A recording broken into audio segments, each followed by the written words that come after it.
Assalamualaikum warahmatullahi wabarakatuh. Alhamdulillah, semoga Ananda sekalian di rumah selalu sehat, selalu semangat, dan dijaga oleh Allah.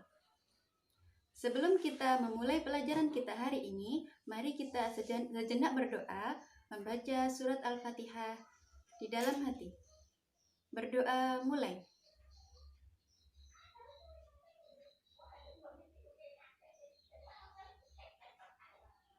Selesai. Anak-anakku sekalian yang dicintai oleh Allah, di minggu yang lalu kita telah belajar tentang idhar syafawi. Idhar syafawi, yakni ketika ada mim sukun bertemu dengan huruf hijaiyah selain mim dan ba. Lagi, idhar syafawi ketika terdapat mim sukun bertemu dengan huruf hijaiyah selain mim dan ba. Maka cara membacanya jelas tanpa dengung. Membacanya jelas di bibir tanpa dengung. Seperti contoh, Allama alaihim qamu. Di situ ada mim sukun bertemu dengan huruf qa. Ada mim sukun bertemu dengan huruf qa, maka dibaca jelas tanpa mendengung. Lagi, Allama alaihim qamu. Alhamdulillah, di pertemuan kali ini kita akan belajar tentang tanda baca dalam Al-Quran. Apa sih Ustazah tanda baca dalam Al-Quran? Tanda baca di dalam Al-Quran ada kalanya tanda wakof, tanda wasol. Apa itu tanda wakof? Tanda wakof adalah tanda ketika kita berhenti membaca beberapa kalimat, beberapa ayat dalam Al-Quran. Sedangkan wasol itu artinya terus, jadi kita membacanya terus. Nah, selain wakof dan juga wasol, nanti kita akan pelajari lebih jelas di buku kita ya, nanti Ustazah terangkan lagi. Sebelum kita memulai pelajaran kita, Ustazah ingin bercerita. Hari ini kita akan bercerita tentang kisah Nabi Yunus. Nabi Yunus adalah Nabi Allah. Suatu ketika, Nabi Yunus diperintahkan oleh Allah berdakwah, mengajak untuk beriman, mengajak untuk meninggalkan menyembah untuk berhala kepada rakyat Ninawa. Nabi Yunus diutus untuk berdakwah kepada rakyat Ninawa. Nah, suatu ketika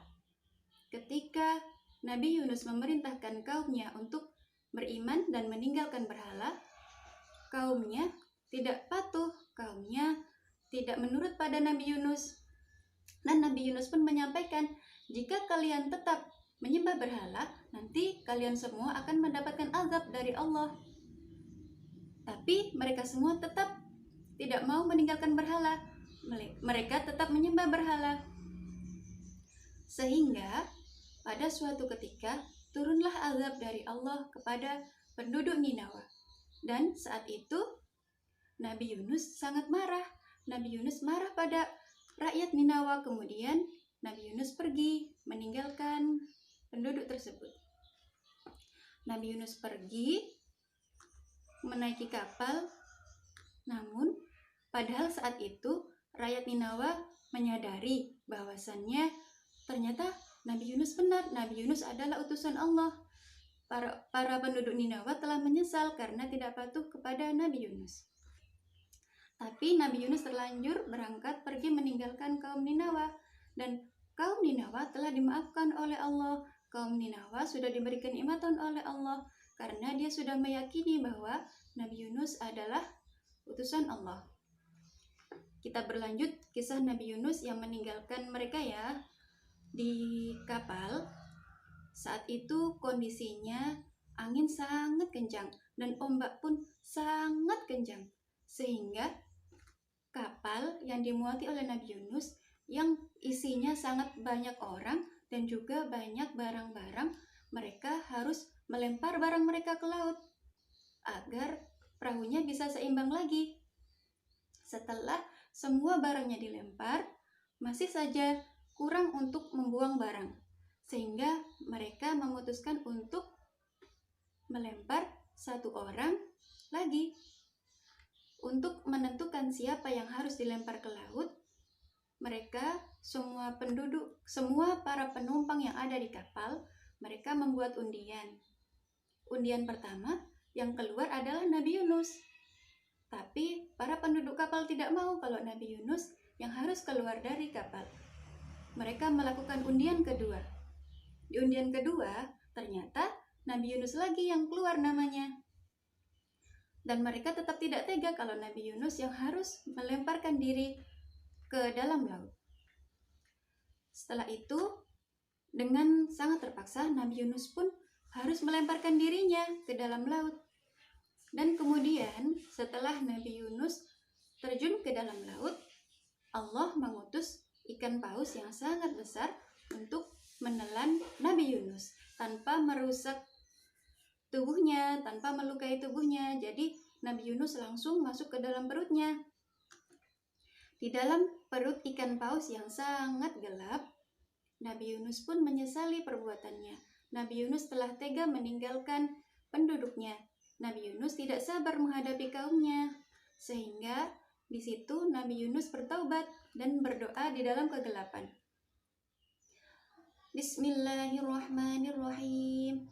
La ilaha illa anta subhanaka inni kuntu minaz zalimin. Nabi Yunus mengucapkan itu berulang kali, sangat menyesali perbuatannya, sehingga Nabi Yunus benar-benar bertaubat. Nah, itu kisah singkat tentang Nabi Yunus. Dan akhirnya Nabi Yunus pun dikeluarkan oleh ikan paus melalui kucuran airnya, dan Nabi Yunus pun selamat.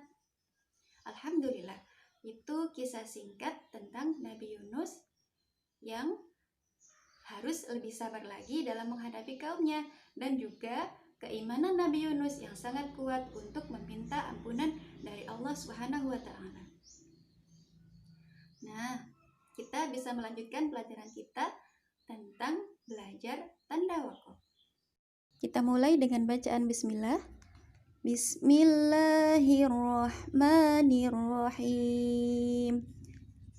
Selanjutnya bisa diperhatikan, di sini ada huruf qaf, zai, shod, dan shod lam. Di sini kita harus dibaca terus lebih utama. Kemudian ini ada lam alif atau lam panjang, maka artinya kita membaca terus lebih baik. Kemudian mim kecil kita harus berhenti. Dan kemudian titik 3 ada 2 ini namanya titik 3 mu'anaqah. Titik 3 mu'anaqah yang artinya boleh wakaf atau berhenti di salah satu tanda tersebut. Kemudian jim artinya wakaf jaiz. Ketika terdapat huruf jim dalam ayat Al-Quran, maka boleh wakaf, yakni berhenti, atau boleh terus. Selanjutnya di sini ada to, kofa, dan koflam. Artinya berhenti lebih utama. Kita coba membaca satu ayat di sini ya. Bismillahirrahmanirrahim. Ada tanda shad lam, artinya dibaca terus lebih utama. Watrukil bahra rahwan innahum jundum mughraqun. Bawahnya di sini ada titik 3. Jadi kita bisa berhenti di salah satunya ya. Dzalikal kitabu la raiba fih. Coba kita berhenti di yang pertama. Dzalikal kitabu la raib. Dilanjutkan.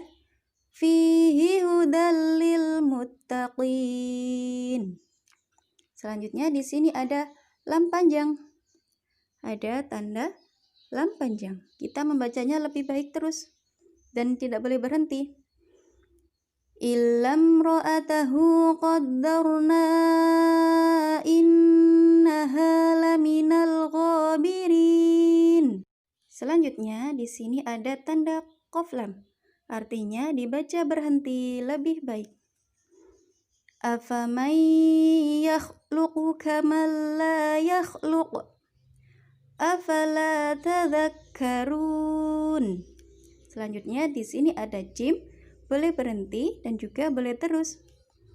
Wa inna rabbaka huwa yahsyuruhum innahu hakimun alim.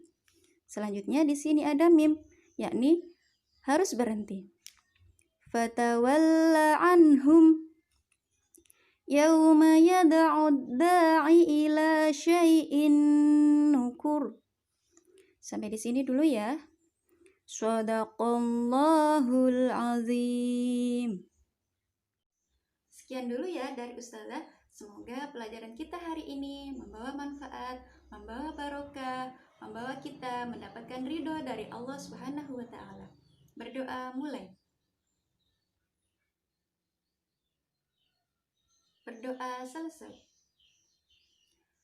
Terima kasih banyak atas perhatiannya. Wassalamualaikum warahmatullahi wabarakatuh.